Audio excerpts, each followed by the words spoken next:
Hi, I'm Andy Finch, the owner of Finch Filtration. I set up this business to help people out with their water purification problems. We've done several Facebook posts and Instagram posts trying to help people out, and we've asked viewers of those posts to post questions on their particular problems with their water. So hopefully this video is going to answer your questions, and we'll get on with what we're going to do with that. So if you'd like to put more questions in after this video, just put them at the end of the comment section and we'll try and answer them in further videos.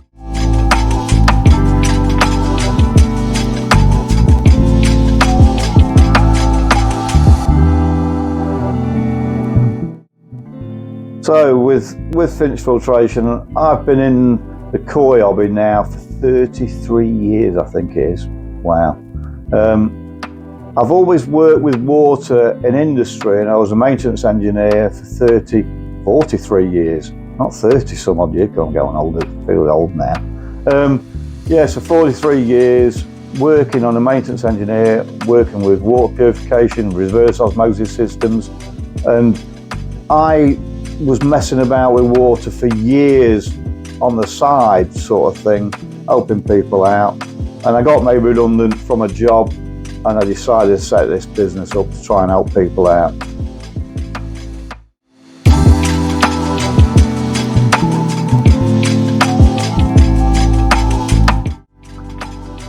I think really I concentrate on water purification, not diversifying in any way or shape or form or whatever.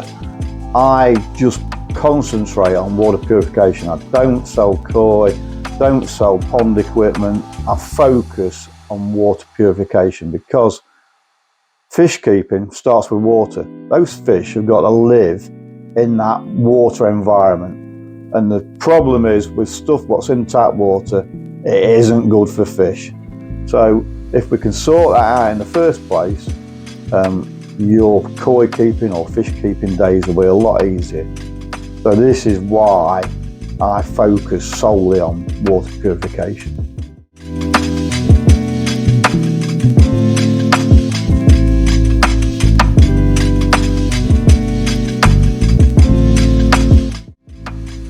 Wow, chlorine is very, very toxic to fish.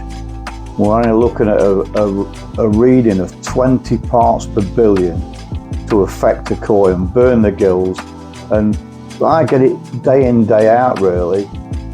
Questions from koi keepers: why have my fish got mucus on? And I do a scrape and I can't find anything. And I always say, have you tested for chlorine? No. Well, just try and test for chlorine and see what happens. And they'll ring me back and say, I've got chlorine in my pond. Well, so the first line of defence for a koi is mucus. They're going to produce mucus to protect the bodies. And as I said, chlorine will burn the gills, and if it's at high levels, it will kill them.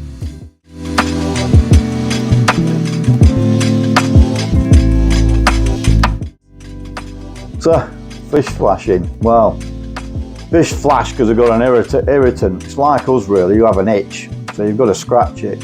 And fish will flash off any object really, bottom drain covers, any protruding part in the pond like a window. They'll flash because they're irritated by what's in that water. And if you're doing water changes, and you're actually altering the water makeup. So if you've got say a heated pond, you do a large water change and that water's coming out of the ground at 12 degrees and you're heated at 18 plus, well, that change in temperature will make them flash. The other thing is you also get flashing occur because if you've not dechlorinated your water and you're actually putting chlorine into your pond, that's going to cause a problem as well. So they're going to flash with that because it's irritating the skin.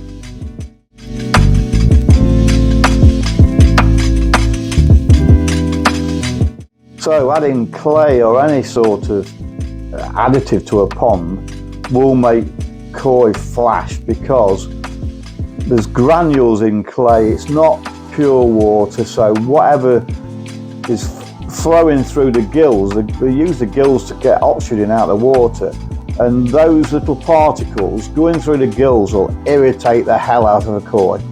So it doesn't matter whether you use pond detox or clays or any sort of additives.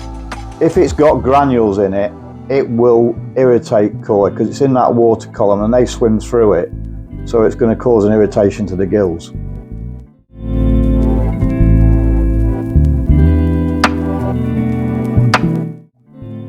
Wow, fish flashing in the evening. Well, that's been asked quite a few times in phone calls.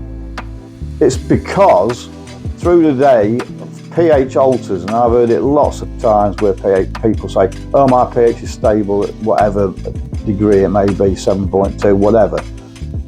Problem is, through the day, sunlight, you've got sunlight, it shines in the sky, so it changes throughout the day, changes the pH of your pond. So what may be a pH of 7.5 in the morning, it could be 7.8, it could be higher in the afternoon, and probably around about 5 o'clock at night is probably the highest your pH is going to rise. So it fluctuates through the day and it rises. So if there's any ammonia in the water, or the change of pH will affect that ammonia, so it'll make it more toxic, that'll make them flash. Even the change of pH will make them flash. So it's just a natural thing, really. It's just a change in the conditions, and it's just another irritant to a koi.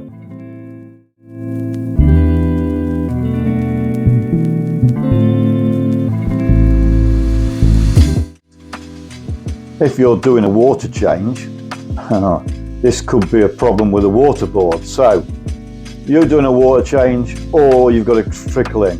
One day it's fine, the next day fish are heavily mucused, and you're thinking, what's going on here? There's something strange going on. Well, if there's been a burst main in your area, or you've got any new build houses nearby, what they're going to do, they're going to break into that main, connect in for the new builds, and then they're going to flush the main out with high levels of chlorine or sodium hypochlorite. Now those levels, if you've got a water purifier putting water into your pond, and when you've checked it previously for the level of chlorine that's in your tap water, it's doing the job. Well, all of a sudden these levels have now got really high in your water supply. So what carbon was removing before could be letting traces of chlorine or any other chemical into that pond. So one day your pond's fine, the next day there's something wrong with your fish and you're thinking, what's going on here? That could be the answer.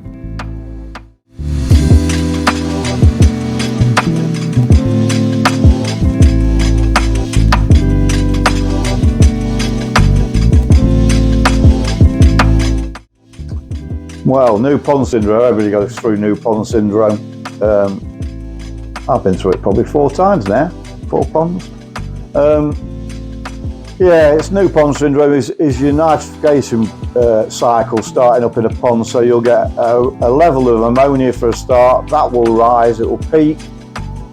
When it's peaked, that'll start to fall off, and then you'll get the nitrite cycle start up, so that'll start to rise, ammonia falls off, that'll rise. The nitrite cycle takes longer than the ammonia cycle, and everybody goes through this. Once that's got up to its level and it's matured, that'll drop off, and then you just carry on. Now, I've had this several times where people have rung up and said, you know, same question more or less. I mean, not the same length of time, but what is it? What's doing it?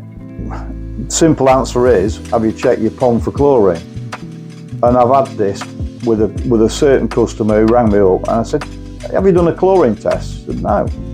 Go on, go and test your chlorine and ring me back. And he's rung me back, so I've got chlorine in my pond. Now think about this. Chlorine, what's chlorine designed to do? Kill bacteria. What are you trying to build up in your filter? Bacteria. So the ammonia is going up, coming down, you do a water change, your nitrite starts to go, and all of a sudden you go back to square one again, because you just put chlorine into the pond and it's killed your bacteria, what you're trying to build up. So it's doing its job. Chlorine is doing its job. It's killing the bacteria. Little did you know that it was doing that. So it's important to check that you've got no chlorine going into your pond, and then it just takes time and it'll mature.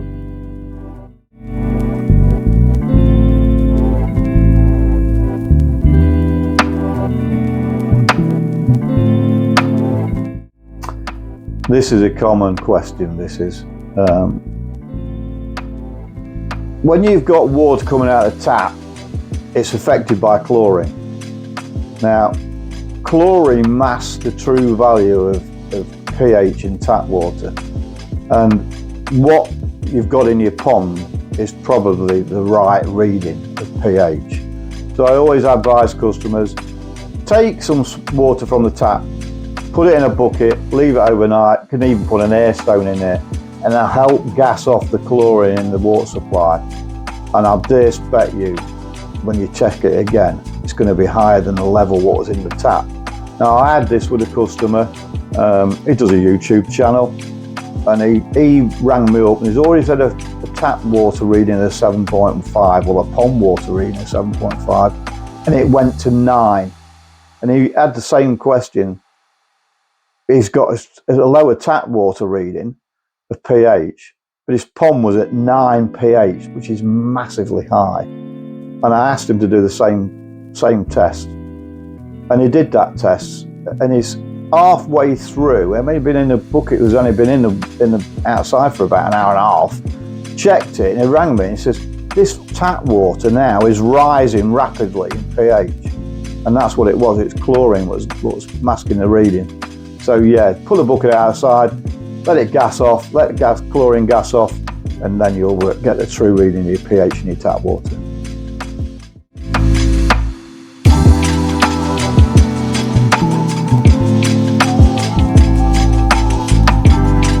Yeah, doing water changes and getting an ammonia level in your pond rising can be coming from your tap water. Because chloramine is made up of ammonia and chlorine, and ammonia levels can sometimes be really high. So doing that water change, you're adding ammonia to your pond really. So testing is important. Test your water out of your tap and see if that ammonia has come from that tap, and probably it will have.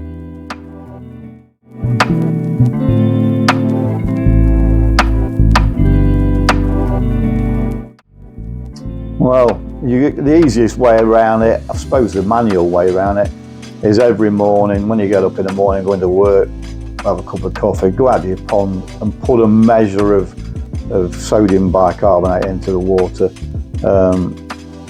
That's a manual way of doing it. Okay, it's laborious, but if you can work out the dose rate per day, whether it be half a cup or half a mug or whatever it may be, you can put that in the morning.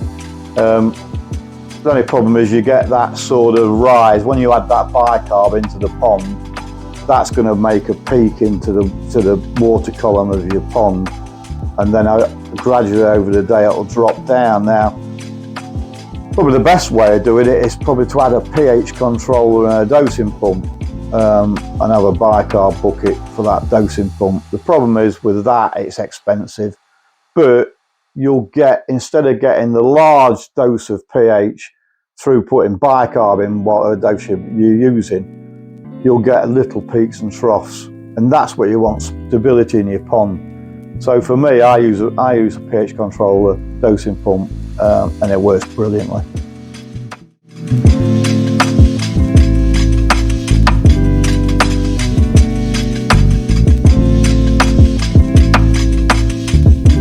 Metals have been a problem in koi ponds recently. It's probably become more prevalent these years now, and we never used to have this in the past. So your copper, aluminium, lead, zinc, iron, whatever it may be, causes lethargy in fish, affects the immune system, and it puts them off the food. So if you see fish laying at the bottom of a pond and you think this isn't right, this isn't, it's probably metals. Now, the one way of getting rid of metals or reducing the amount of metals in the pond is to use a carbon called bone char. bone char will remove those metals from the water or reduce those levels. And failing that, depending on the level of metals in the water, the last thing you're going to use is a reverse osmosis system. So yeah, you can deal with it. There's ways and means of doing it. Just get in touch with me and I'll help you out as much as I can.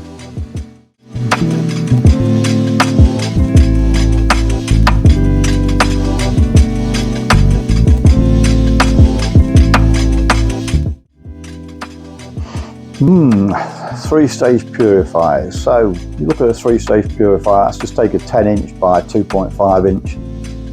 Years gone by, levels of chlorine was very, very low.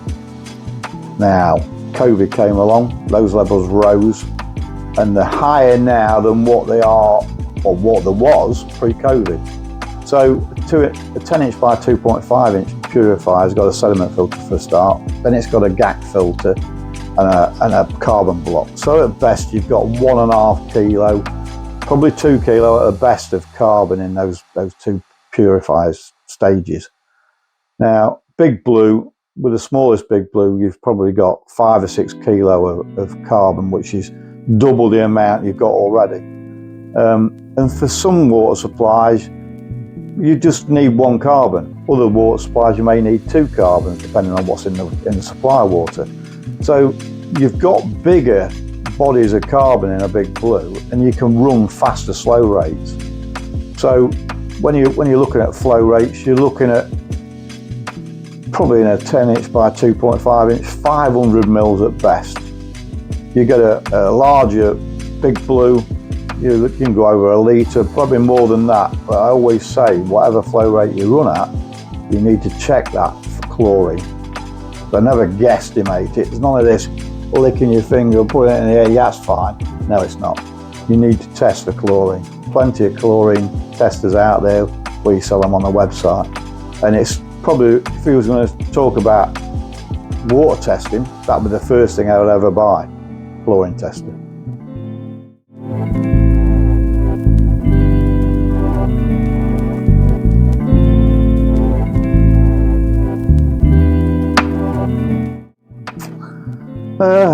You can get in touch with us. This is what we're here for. We help people out. So if you get in touch with me, either message, text, email, whatever, give me your postcode. I'll have a look at your water report, see what's in your water supply, and we'll get the best combination of filters, or one filter, it could be just one filter, for your water supply. So not one carbon fits all. So you wouldn't use one specific carbon for something else. It won't.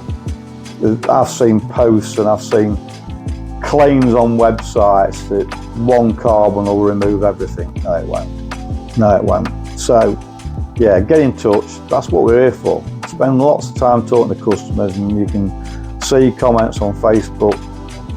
We're here to help, and that's what it's about. You don't want to be cast adrift and go and buy it from wherever you buy it from, and you ring them up and we're not interested. They're not interested. So that's where we go the extra mile and we help people out.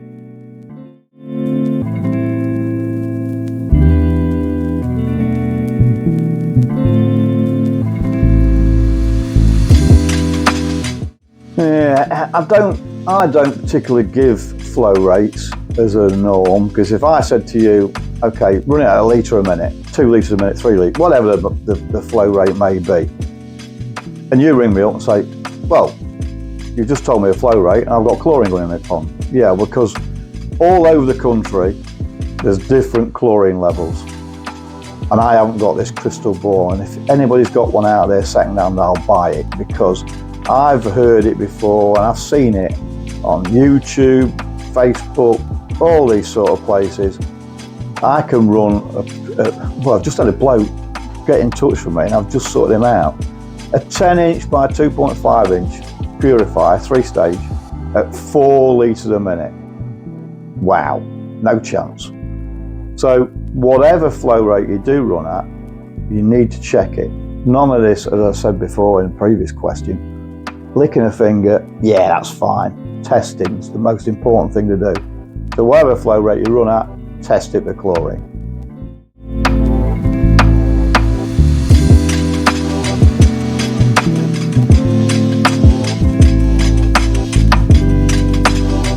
Yeah, testing is the most important thing in koi keeping.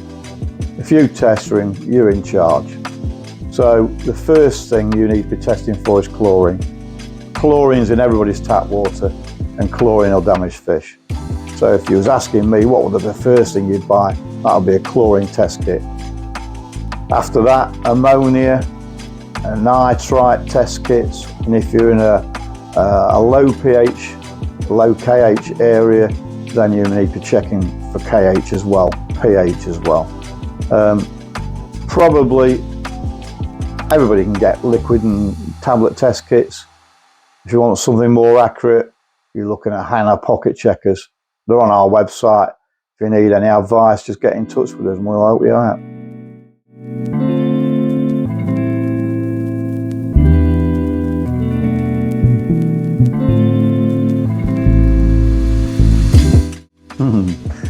Well, I used to go match fishing, did that for many years, and I was always interested in fish.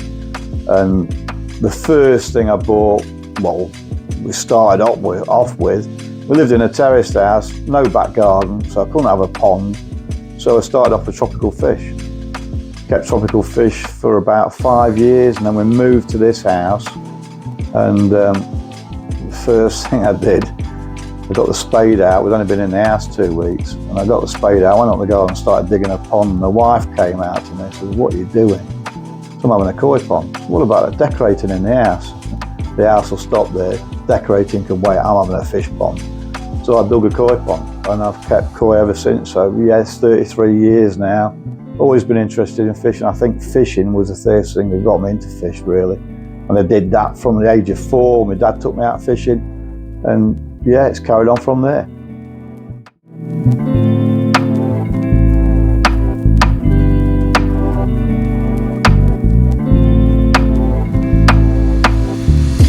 Yeah, I've done several talks over the years to koi clubs, and I've even got now, at this moment in time, 3 booked up for next year, 3 koi clubs doing talks for the first 3 months of the year. Yeah, do talks. It's interacting with koi keepers really, and helping out with questions on the night, doing a presentation. It's all part and parcel of the business really, helping people out.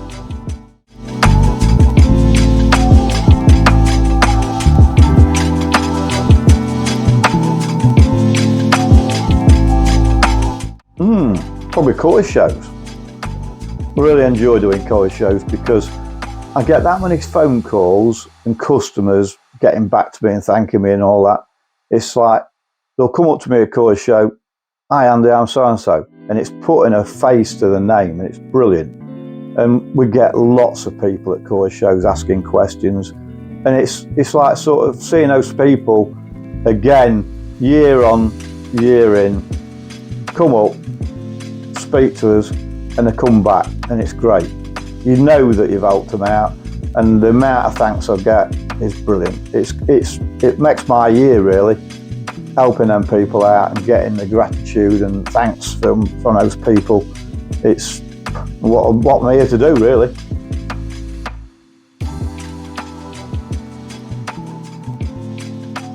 Yeah, thanks for watching this video. If you'd like to comment, like, share and subscribe, that'd be brilliant. Our aim is to do more videos in the future, tutorials, so just to help people out really. Just remember, we're water keepers first and koi keepers second. We've just done a campaign on Facebook trying to remind people, and don't forget, again, what is it? We're water keepers first, koi keepers second.